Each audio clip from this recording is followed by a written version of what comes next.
This is a test run on made a few mods to the circuitry and wanted to see how this is going to work out. I'm sitting at 60 miles an hour on the transformer, and that is about 12 volts, so that's not a lot of volts, but I wanted to see at that level what we can get through the smoke system.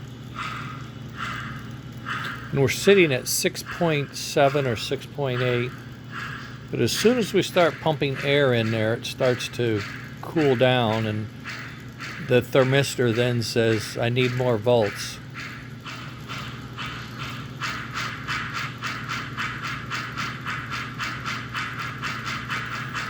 The lower right is the temperature of the smart chip, and the left is the voltage to the heater.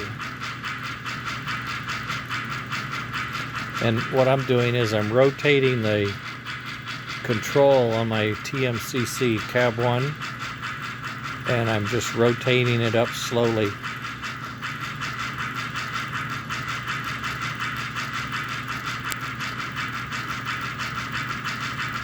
You see that we seem to have missed.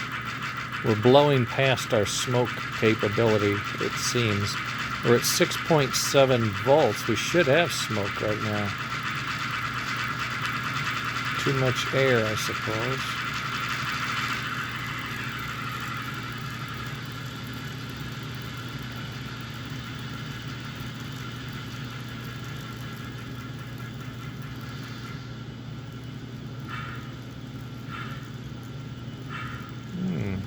And then it comes back.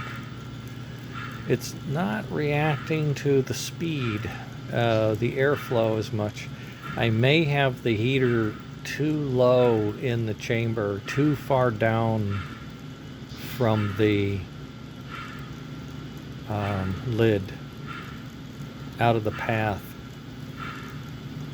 Okay, well, let's take this transformer and turn it up to, let's say, 90.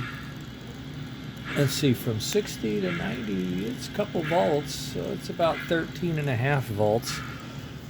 Now we got some smoke, a little more smoke. So this is about 3/4 throttle.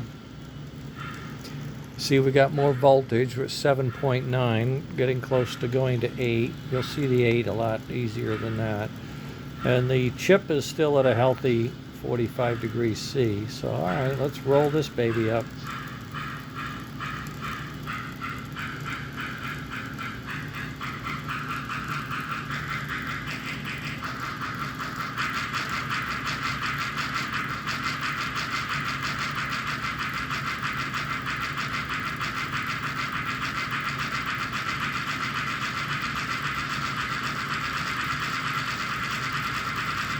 Maintaining a good deal of smoke for the voltage we're putting in. 13.5 is pretty low, really. Voltages are not jumping tremendous amount.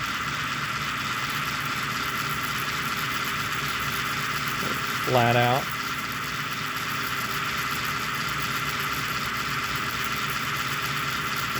Hit the brakes and bring it down to a stop. Voltage is at 7.68, temps at 45 C, so the chip is quite happy right now.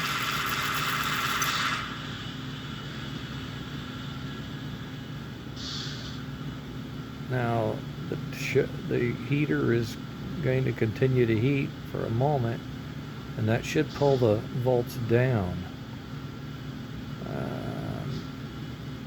Not sure how far down it'll pull it, but it should. We're still well within the range of the system surviving all of this. It's sitting, it's flatline. Interesting. Okay, well, I'm going to go back up to 110. From 60 to 90 to 110. I don't go full on because that seems to mess up my smoker. So I'm going to go to 110, which is midway in the 120 on the knob. And that's right up there. That's about 15 volts, maybe even measuring higher. And look at the voltage now. It's just jumped to 8.25 volts. So we're putting some warmth into that baby. And as you can see, the plume is getting good. And when you get a chuff, you know you got a chuff, right?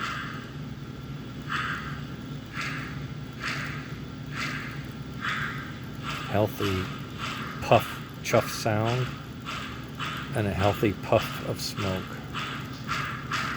You see, I drilled that out and put the bigger stack on it. Isn't that cute?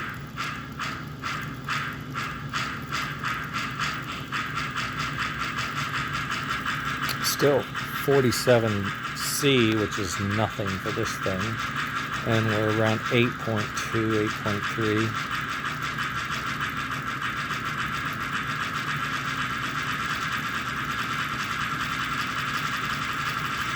I love it when it gets into the staccato. Ooh. This is, I don't think you run this fast. I don't think you can. Especially in reverse. I didn't realize I was going backwards till just now.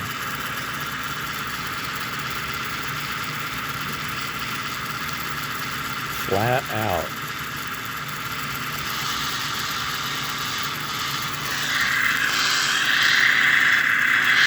Baffle's not completely bolted down. Still at 8.3. All right, I'm gonna hit the brakes. Actually, I'm not. Yeah, I'm gonna hit the. Let's hit the brakes.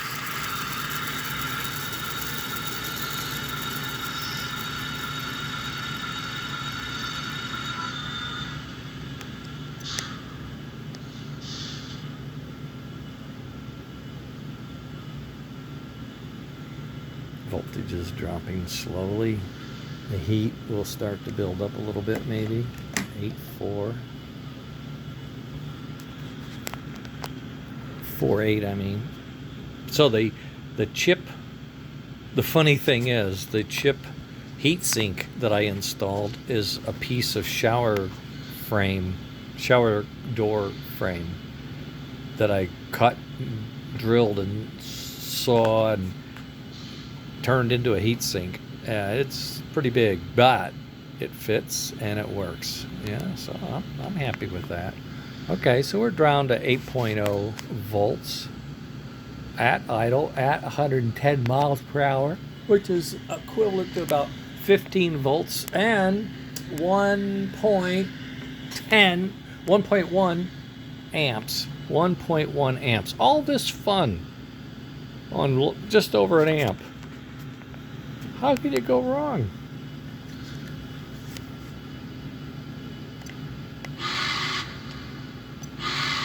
Amps jump up a little bit when I hit the horn. That's funny.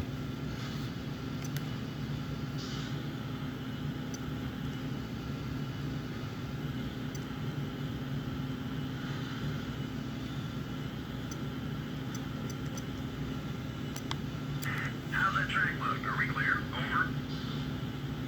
Affirmative, the track is yours. Over. Now we're down to 7.9. The reaction time is slow because I've added a resistor into the thermistor, so the ohms drops slow because my baseline is now 1100 instead of something much less. So the variance,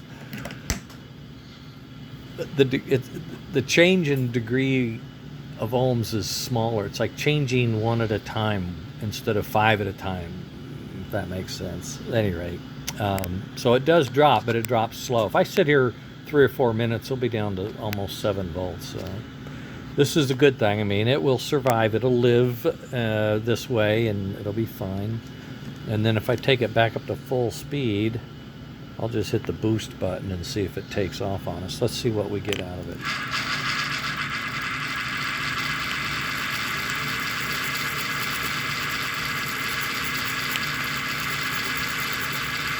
Back up to 8.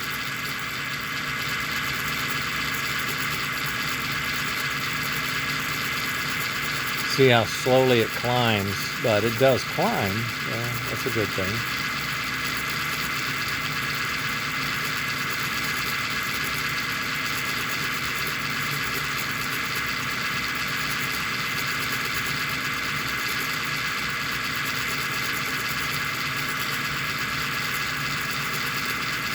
I let my foot off the gas. It should coast down. It reacts as if it's got a large flywheel. The response is delayed on purpose. You can set that with the TMCC. Unless I'm mistaken. I don't know. It's not slowing down, is it? Ah.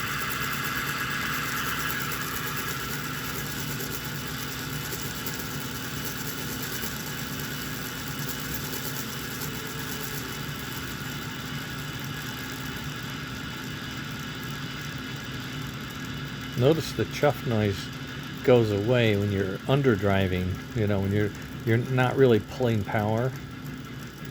But the chuff noise will increase in volume as it starts to draw more amps from not freewheeling to pulling a load.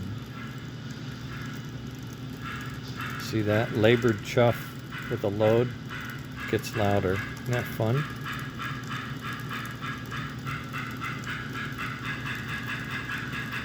Okay. Well, that's where I'm at. I think I'm going to stop before I really break something. I'm going to reprint a bracket up there that I'm unhappy with how that turned out, and I'm going to have to reprint another bracket. But I think I'm just going to swap the brackets and start working on the final harness. I've got to somehow come up with a tether for this so that it's unpluggable. And I don't know if you can see the flickering fire. There is a firewall and a firebox. I had this assembled the other day, and boy, is it handsome. It really is. Gary did a beautiful job with the engine, I think. I mean, it's going to need some touch-up now because of my fat fingers, but I think it's a gorgeous engine combination. And all of this is just going to be pretty cool, I think. Okay, I guess that's it. I'm going to go back to work. It's early yet. A lot to do. Later.